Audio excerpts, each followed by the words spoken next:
GlassPoint is a unique company. We're the leader in solar for the oil and gas industry, which sounds a bit confusing because historically those two industries have not been happy bedfellows. The oil and gas industry consumes its energy mostly in the form of heat, not electricity. So we designed a system which delivers solar heat, not solar electricity. Most oil fields are in very hostile environments. Imagine a remote oil field in the middle of nowhere, and that's typically where we're deploying our systems. Their biggest innovation was to put the entire solar array inside an agricultural greenhouse. Got two huge benefits from that.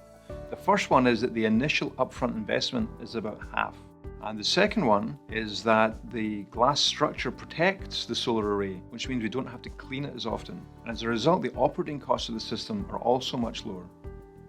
Climate change is one of the biggest problems facing mankind today. And we're on a mission to help solve that problem.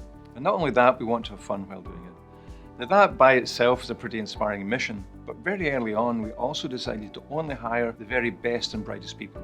And it's amazing what a group of really talented people can accomplish if they're focused on a task that can really make a difference. The oil and gas industry consumes about 10% of its own production, 9 million barrels of oil equivalent per day. That's more than the entire oil consumption of Western Europe, just to give you a sense of perspective.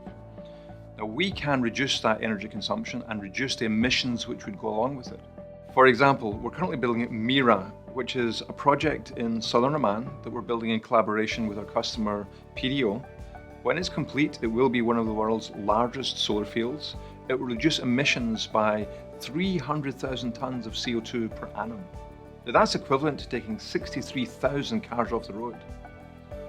That's only one project on one oil field in one oil producing nation, so there's a lot more to come.